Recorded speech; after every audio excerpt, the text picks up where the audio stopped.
Bienvenue à la grande édition de Branda TV. Tout de suite, les grands titres.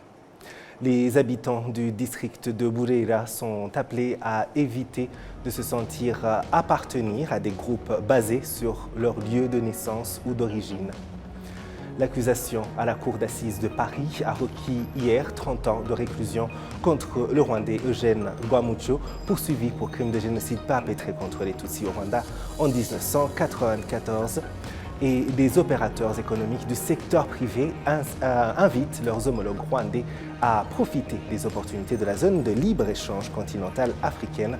Plus de détails dans cette grande édition.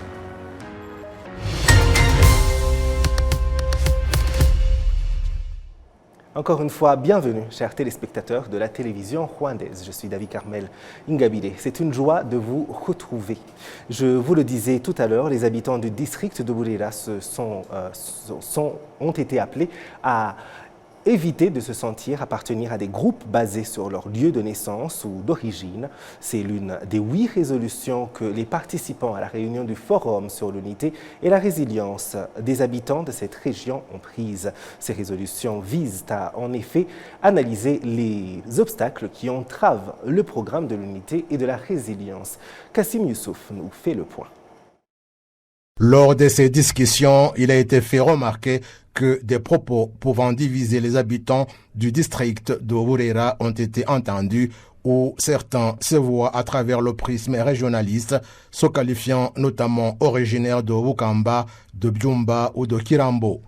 Il a été souligné que cette attitude est en train de disparaître grâce aux efforts déployés, les dirigeants se rapprochant des citoyens à travers le programme « Nous sommes là pour vous ». L'on a en outre fait observer qu'il reste des traces de division, notamment de la part de ceux qui sont encore dans les forêts de la République démocratique du Congo, qui ont participé au génocide perpétré contre les Tutsis, des blessures et des traumatismes laissés par le génocide commis contre les Tutsis, ainsi qu'un procès auprès de la juridiction populaire Gacaca, dont le verdict n'est pas encore prononcé, et autres. Je félicite cette rencontre, surtout parce qu'elle rassemble les gens pour discuter de la vie du pays en se basant sur celle des habitants de Burera. À propos du régionalisme dont certaines personnes sont caractérisées ou qui veulent marginaliser les autres, ce que nous faisons, c'est d'abord les identifier et ensuite les faire changer les idées et les éduquer, discuter avec eux. Et c'est ce que nous disions que le programme Numunyarwanda doit être décentralisé et se poursuivre. Nous sommes conscients que le processus de l'unité et la résilience des Rwandais ne se fait pas en un jour, mais se poursuit dans le temps. Et cela se fait pour des gens qui sont encore dans les forêts de la RDC, qui font que l'idéologie du génocide ressurgit. Nous les approchons parce que leurs familles sont connues. C'est un processus qui se poursuit, une éducation continue parce que les réalisations déjà atteintes dans le processus de l'unité et la résilience est la preuve que d'autres choses sont possibles.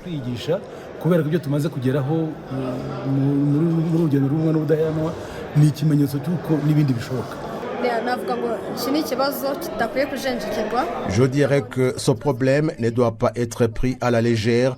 C'est un problème grave qui a des ramifications. Souvent, lorsque les jeunes se voient à travers le prisme ethnique, qu'ils soient à l'école ou ailleurs où ils se rencontrent dans différents clubs, ça cause différents problèmes, des conflits et l'incompréhension entre eux, ce qui peut freiner leurs efforts.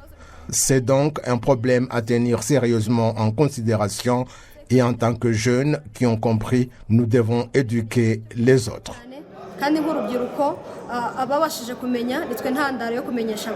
Le secrétaire d'État au ministère des Affaires étrangères et de la coopération internationale, également représentant du district de Burera au sein du gouvernement, le général en retraite James Kabarebe, a fait observer qu'un pas significatif a été réalisé pour favoriser la cohabitation pacifique des Rwandais. Il a donc demandé aux dirigeants de ne pas attribuer les problèmes aux citoyens, mais de s'auto-évaluer eux-mêmes.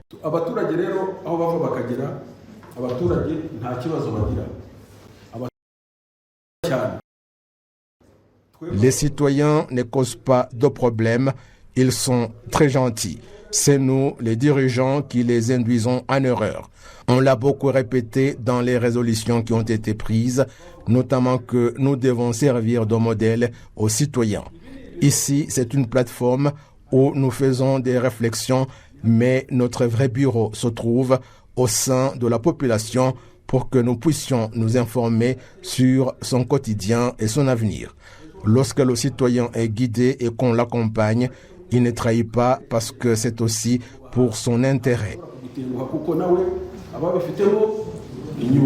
Les dirigeants présents à ce forum sur l'unité et la résilience en district de Burera se sont engagés à apporter des changements. Que les hommes au Rwanda aient du cœur, que les femmes au Rwanda aient également du cœur, que les vaches au Rwanda aient du cœur, que le Rwanda en général ait du cœur.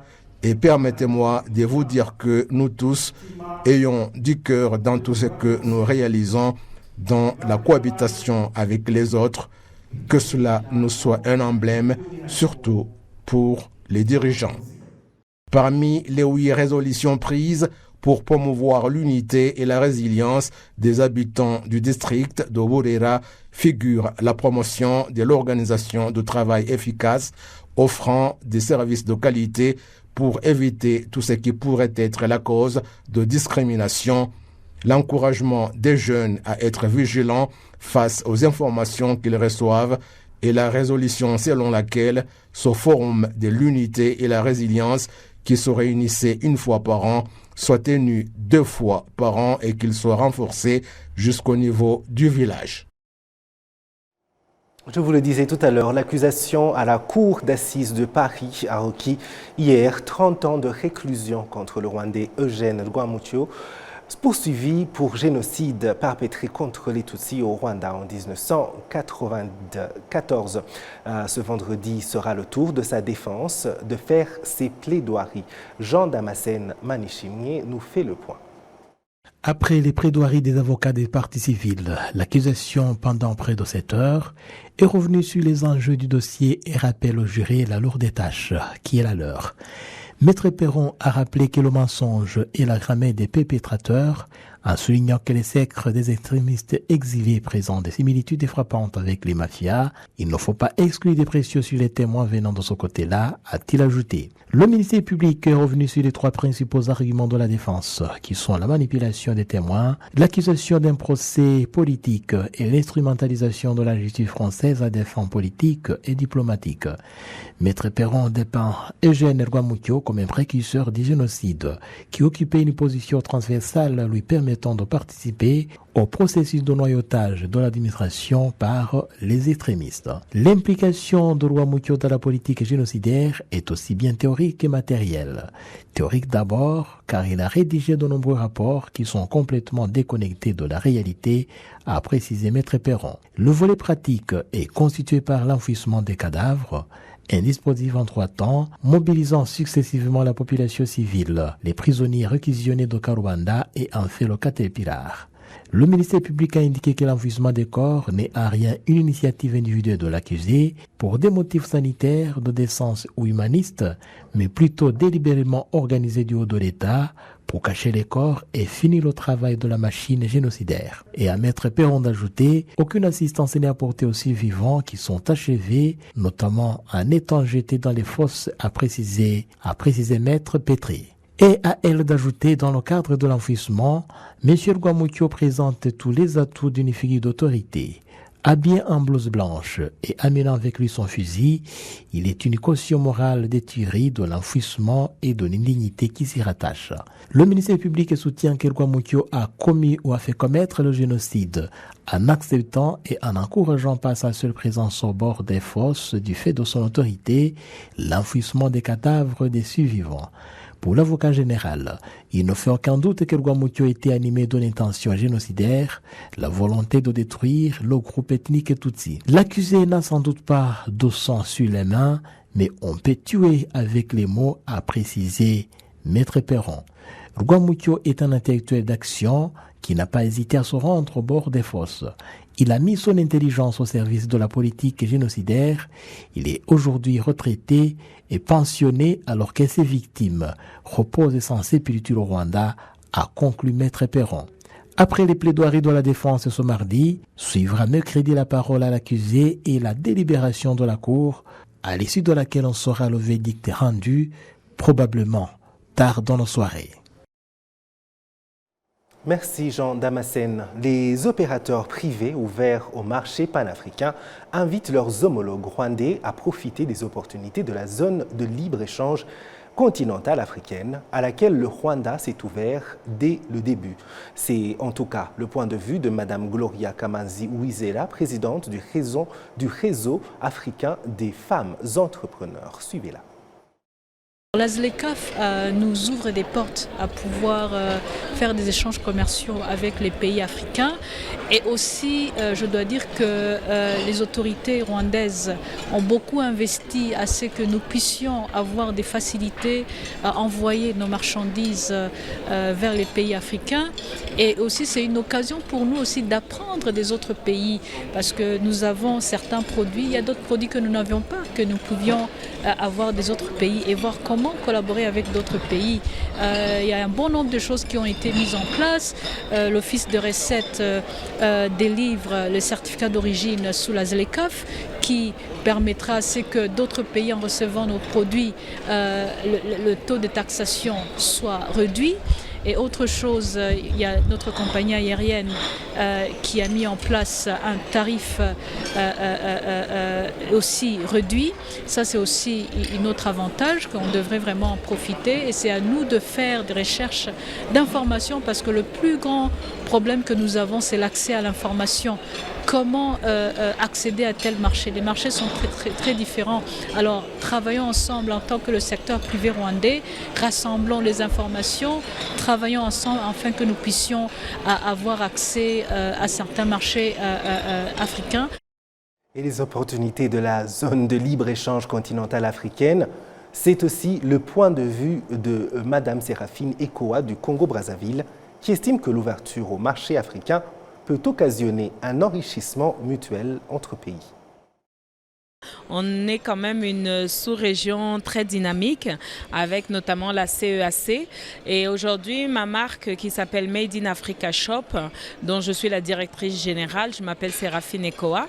Je suis à la fois directrice générale de cette marque qui fait la promotion des produits Made in Congo, Made in Africa et également la fondatrice du Club des femmes entrepreneurs du Congo qui est donc une association qui regroupe les femmes entrepreneurs qui ont déjà démarré une activité ou alors celles qui ont un projet d'entreprendre.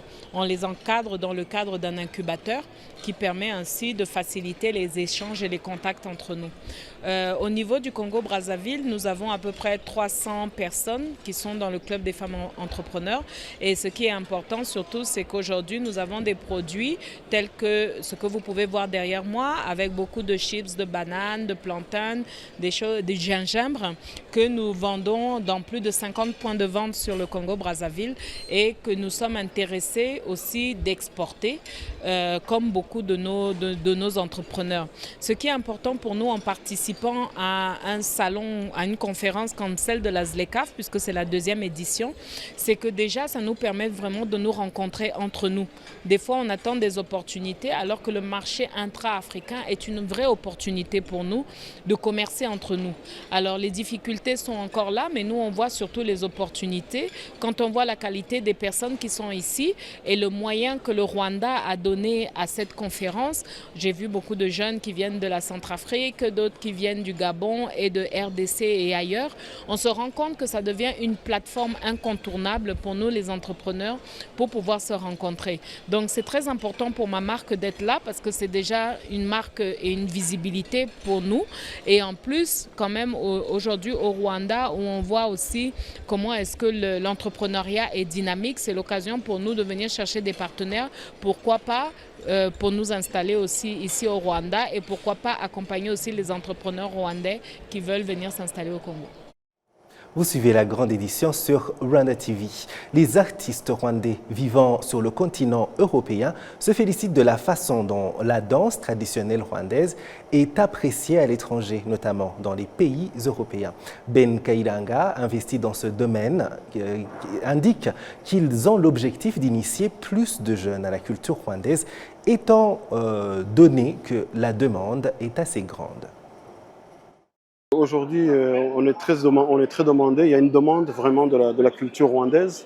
On aimerait bien le montrer plus qu'en France, mais aussi en Europe. Et on va même voyager au-delà de l'Europe, aller aux États-Unis, au Canada. Et la danse traditionnelle, le chant traditionnel rwandais est très demandé. On voit sur les réactions des gens, c'est une découverte pour eux, c'est une première. Et on va vraiment aller très loin avec ce projet de notre culture rwandaise. Là, moi, en tant qu'un manager, en tout cas, je suis chargé de trouver des contrats. Déjà, rien qu'aujourd'hui, j'ai déjà pas mal de contrats. Les gens sont venus me voir pour me demander est-ce qu'on peut vraiment signer ou faire jouer quelque part.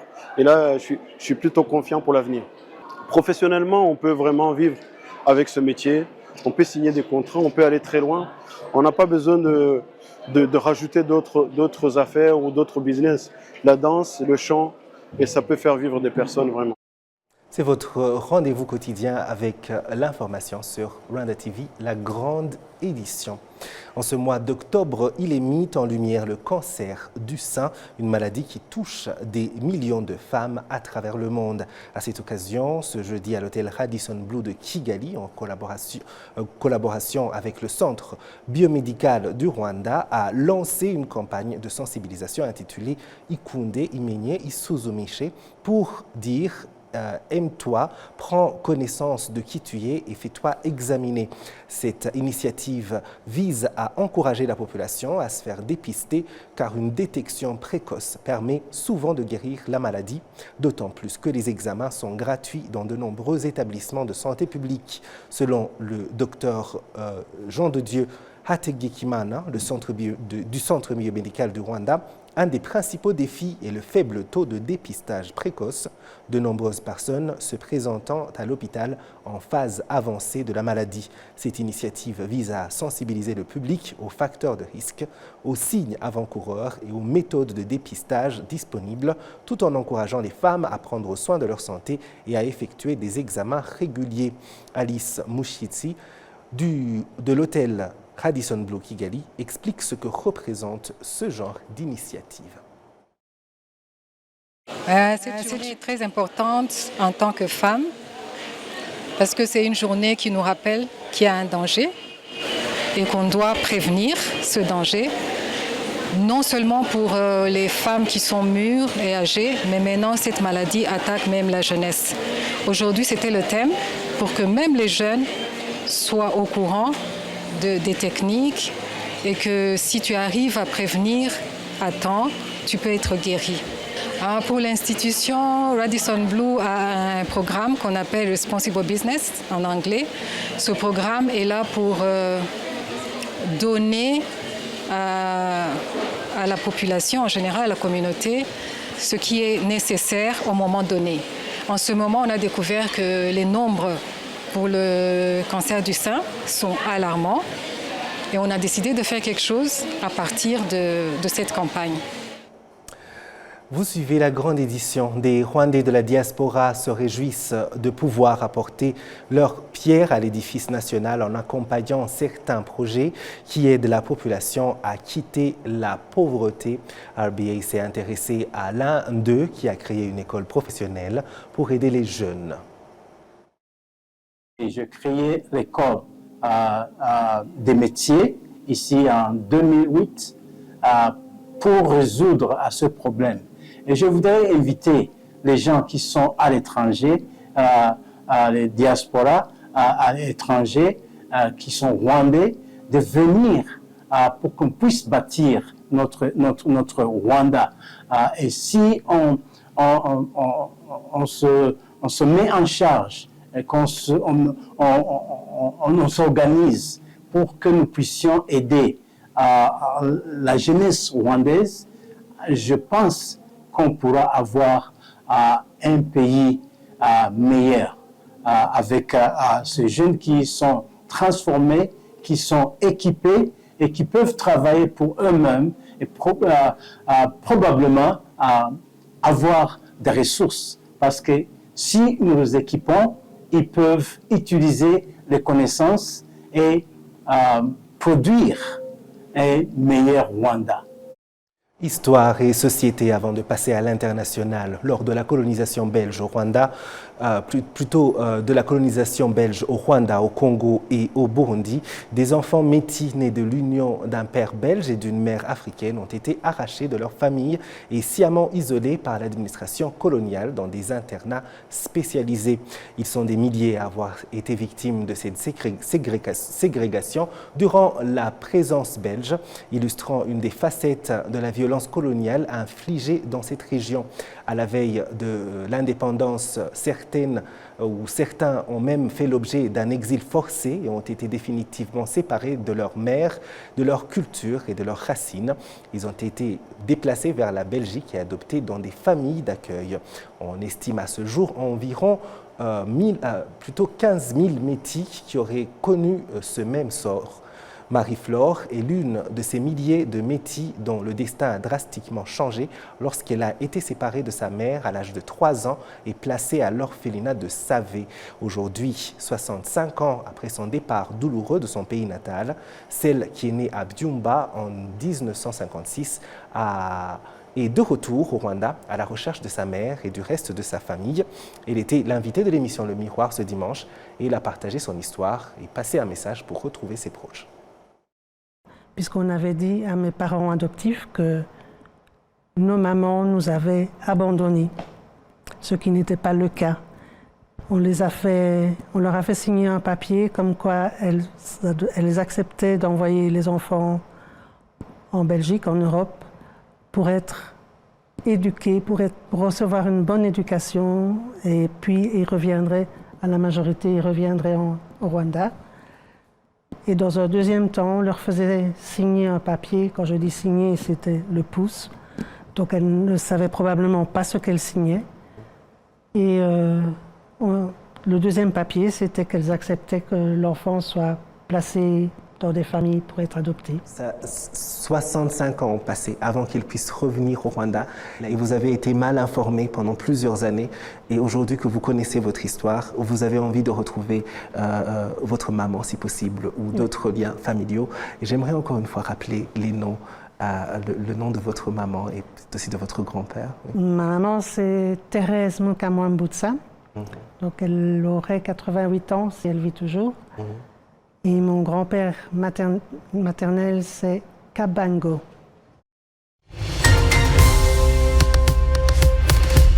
Voilà, nous arrivons à la fin de cette grande édition. Merci de nous avoir suivis. Je remercie toute l'équipe qui m'a aidé à la préparer. Au plaisir de très bientôt vous retrouver.